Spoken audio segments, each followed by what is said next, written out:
Fantasy Warhammer models. We just used a few supplies. We used some toothpicks.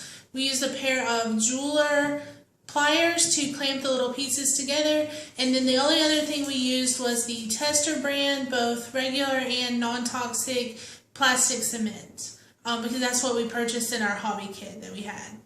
Right.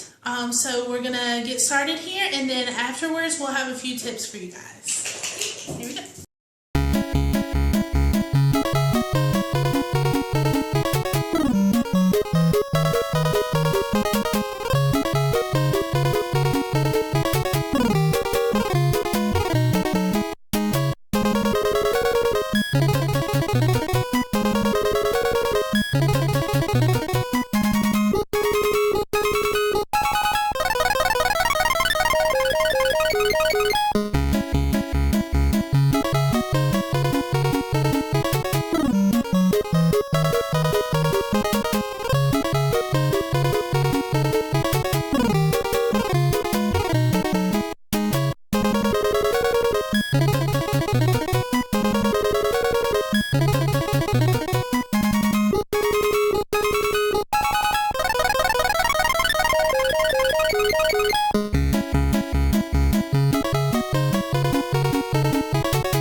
So, since I'm going to be playing High Elves, I kind of lucked out in the assembly process. The main reason because these Swordmasters, that you can see here in the picture, come all in one piece, except for the Hornblower. The rest of them are all, they get cut out as a single piece. And the Hornblower, all you have to do is glue in his arm, and glue the horn in. So, that's pretty straightforward. The Sea Guard, on the other hand, these guys all come as separate pieces. Well, each of them has one piece that has to be glued in. And one that I'm going to draw your attention to quickly is this, the Seamaster here. This guy's arm comes, it's kind of right there is where it's broken apart, right at the end of his sleeve there. And so when you're putting him together, what you've got to do is make sure that you line his arm up so that his sword is pointing away from him at the correct angle. And there's some play to this. You can kind of do what you want with it.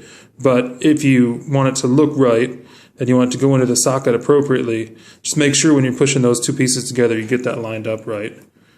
I'm going to show you real quick how I did the spearmen. Most of these, not the Hornblower, most of the Sea Guards, they just have a spear.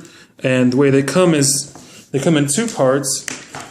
You have the guy, and then, and there'll be a peg where his arm goes, and then you'll have the arm that has the spear on it. It's pretty straightforward. Usually what I do is go ahead and stick them together and make sure that you can get a good fit. Figure out what the easiest way is to hold them, because once you get them glued, once you get the glue on there and you hold them together, you're going to want to be able to press against somewhere. I usually push, sorry about that focus, right here on the side, and because just underneath the arm guard, I can get good pressure without pushing on any parts that matter. And watch out for things like this bow sticking out at the top up here. You don't want to break it off. All right, so the way I've been gluing these is I take a tiny little dot of glue and apply it to the end of the peg here. This is the cement that I've been using, and what I do is just kind of, you can see it's a little bit dried out there. If it gets too bad, you can just take a toothpick and break that out. Squeeze a tiny bit out, and you'll get a drop on the end, and just kind of bump it over the edge of the thing. And then you don't need a lot, that already kind of sticks in there a little bit. Then once you got that little glue dot, just kind of line up the hole, push it together real good, make sure you get a good seat. I usually turn to the side, make sure his spear is more or less straight up and down, and then you got to hold pressure on that for a good 5 to 10 seconds. And then once that pressure, you can let go, and then you need to let them dry for, well, the thing says 2 to 4 hours. We're probably just going to let them dry overnight. So that's what the majority of the Seaguard guys look like. There's about 8 of those, I think. And then, there's a few other guys. I'm going to go ahead and show you some of the other guys that we also have to glue together. All right, there are 5 of these Illyrian Reavers, and these guys are a little bit more complicated. You have 2 horse parts, and then with each one there's also a little piece of head. What I would do with these, what I would recommend is kind of line them up a bit and make sure that you can see how they're going to fit together. You don't have to like push them firmly together, but get a good feel for what, which angle, looking at it from this way or from the bottom or however you can do it, which is going to be the easiest way to see the pegs line up with the holes on the inside. And because once you get the glue on there, you're going to want to do it fairly quickly and then squeeze the model together. What I always do first is the head kind of fits in a certain way. So if you look at, you can see there's a bit of a groove in there, and then the head has a knob on it. So line the head up with the groove, and then if you push it in there and kind of hold it with your thumb, I push on it with my thumbnail like that, you can feel where it fits in there. It'll have a little bit of resistance coming out. So what I'm going to do is put a little bit of glue on this piece right here. Sticky, way too much. Okay, I would call this an outtake, but maybe this is a good thing to show you. I kind of globbed way too much glue on there. So what I've been doing when something like this happens is just kind of take a toothpick and go back through it and try to pick out the glue, and then I just wipe it off on a paper towel or something like that. And do that to get out as much of the extra glue that you don't need. You see, I put way too much. My glue, what happened was I left it open and it kind of got stuck, and then when I squeezed it, I squeezed a little too much out. Alright, so that's what the head should look like when you get it glued mostly in place. You can see I've tried to clean up a little bit around that upper peg. Hopefully that will be clean enough to get him on there. And then so what I'm going to do is I'm going to apply, hopefully a little bit more carefully, some glue to these lower pegs. And then I'm going to stick the 2 pieces of the body together. And I don't have to worry quite as much about these because the horse's body is hollow. So, all right.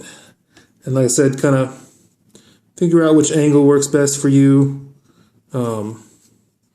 This is the 5th one of these that I've done, so I kind of got it a little bit better now. And then squeeze real good. Look all the way around him and make sure that you can see, that the cracks are coming together. Once they're all lined up and it's coming together good, just give it a good squeeze. Hold it for a few seconds, and then you're done. Okay, and there's a couple other models I wanted to mention. Firstly, the wizard that comes with the high elves. This guy here, you can see there's a whole lot of very fine detail on this guy. He actually comes in 3 pieces, and what I found while right after I was cutting the pieces out, I kind of started sticking them together, and I realized that his parts came together pretty tightly. And when I did that, I thought to myself, well, I'm probably not going to need to glue this guy, and even if I wanted to, I don't know that I'd be able to pull the pieces apart. So what I did was I just kind of squeezed real good, and he stayed together just fine. It doesn't seem to be loose or anything. So that's the wizard. And then the last piece I want to show you is the griffin. So this guy comes in several pieces, actually 7 if you don't count the base. I'm gonna show you briefly how the assembly goes on this. I'm not actually going to glue him together because, unlike most of the other pieces I have, I want to try to do a little bit of painting on this one before I glue the pieces together, just because it's so big and so complex. Some of the pieces will be covered up by other parts of it. If I can paint it before I assemble it fully, then I can get a better paint job on it, hopefully. So the first two pieces that go together is the head here, and there's like a little base on the head with a little gap in it, and then the body, and the body also has this really weird large base. This is where it sockets into the actual griffin, and I'll show you that in a second. So the head, or rather the body, has this little flare piece that sticks off right here, kind of gets in the way, but tilt the head a little bit to get around that, and then just kind of slide it in, make sure it's seated fully in there, and you can see it from the front. His mouth is in front of his breastplate, and then there's a little bitty shield piece that goes on his back, and it looks like the tip of an arrow or something like that. This piece goes facing up. There's a little bitty hole in the middle of his back, and then on the back of the shield you can see the peg that goes into that hole, and also this little slotted piece that goes into the back of his head. All right, so the way you put that shield in is, it's like we've been doing all the other stuff so far, and you can kind of see once you get the peg in the right place at the bottom here, it goes just underneath that part of his back. It lines up right there, and at the top you can kind of see in there it goes into that little socket that's on his headpiece. So when I do glue this part, I'll probably just glue this peg and not worry about actually gluing his head in, because his head's going to be held in by the shield. All right, so just putting that in loosely for now. Now what you do with this is the griffin body has a little hole right here for his body to fit in, and once again this little piece up here by his head is going to kind of get stuck against this part of his back, so just kind of wiggle it in there, and you want to make what you can tell is that you got it all the way in there is his leg will meet up over here with the part of the leg that's stuck to the side of the griffin. And when you wiggle it, there should not be any wiggle to it. It should be a pretty firm fit.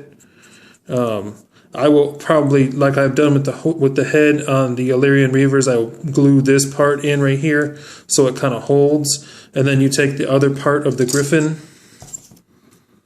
and just fit it together. And snap, glue. There's pegs on this half of the griffin. There's 3 pegs if you haven't broken one off like I did, and then just glue those in. And glue the body together. Now, then the last part of the griffin is his wings. They're pretty straightforward. Just remember that this part of the wing that curves downward a little bit right by the peg goes down towards the bottom of his body. That way you won't get the wings mixed up. And then there's a really big hole on the side, really big peg on the wing, and you just kind of stick those together and push them in until you've got a flush fit along the top of the wing. Like I said, I'm not going to push too hard because I do want to be able to pull these apart and paint them, but you see how that fits together. And then the last piece of this guy is his base, and I have already, so you get a clear piece like this. It's one end of it is narrower than the other, and this narrower end fits into the bottom of the griffin. When he's put together, it'll fit into that little hole that you can see right there, sticking out in this direction. And then the other part, the fatter part, fits into the base. And I have already put a hole in this base, but when you get it, it's solid. And I guess I'm not, experienced with this, but I guess that's so that they can make the same base for different styles of monster or whatever. These things can be punched out. What I did, I took this round file that we have, just a round file, just kind of pushed it in from the bottom into that hole and pushed real hard, holding careful. I didn't want to break any part of it, but I pushed real hard and then that piece just popped out, and then I just kind of ran the round file around the hole to clean it out. And the hole in this piece of base is actually a little bit bigger than this peg. So what I will do is once I've gotten the griffin all assembled and ready to go, I'll probably hold this upside down like this and just run some glue into that area right there and hold on to get the peg to hold into the base. All right, guys. So pretty much all of the clan rats came with their arms unattached like this. So they're pretty easy to glue together, though. They have a tiny little peg, as you can see right there. And what I do is I take my glue and I just place a dot on the peg. And then you can see where it fits into the hole. And I take it and I just try to line it up. And I didn't make too much of an effort to keep them consistent in appearance because I figure that, in a real army, they would not carry their weapons like all, single file kind of thing. Right? So you just squeeze it until it goes in there. And you can see that there's still a little space. So what I like to do is I have my jeweler's pliers. And I just take them and I kind of take his little body and kind of clamp it. Ooh, don't do that. Kind of clamp it down just a little bit. And try to watch out because they're pretty smooth, but, if you're too rough with them, they will leave a mark. And you can see that it closed that gap right there. Right? If you'd like, you could take a little bit of glue and, go back around it, but I think it's pretty good.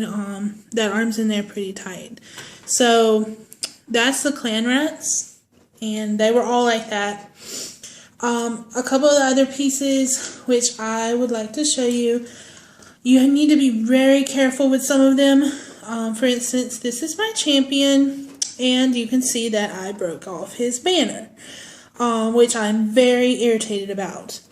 And so what his arm and chest piece was separate than his body. So when you put him together, if you put any pressure on this banner, it will snap off like mine did.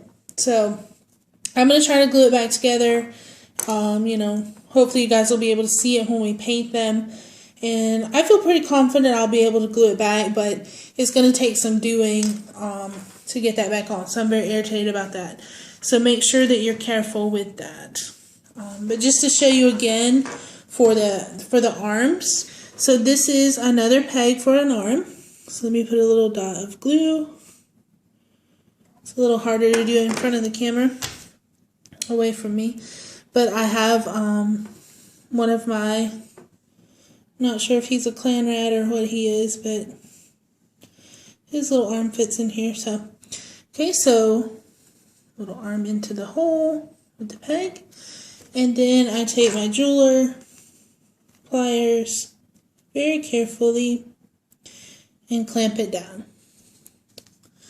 Right. And then you can just, position however you like. And you can see that he has some glue right there, and you could just take that with a toothpick and just scrape that off. I'm not sure if this cement glue dissolves the models.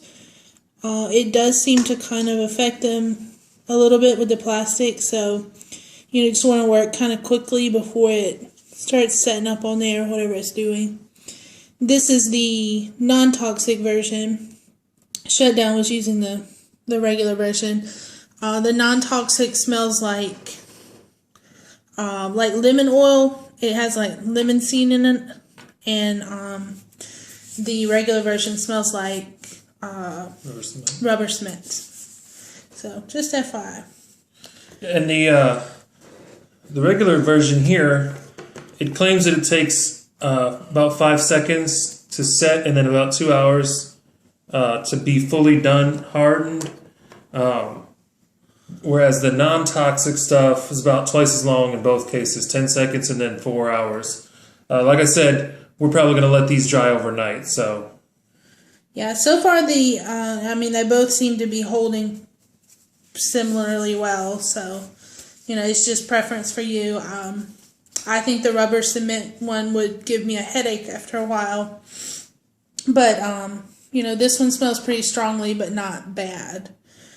And we're pretty ventilated here, so it's not that big of a deal for us. But if you were in a closer space, you may want to go with the non-toxic one.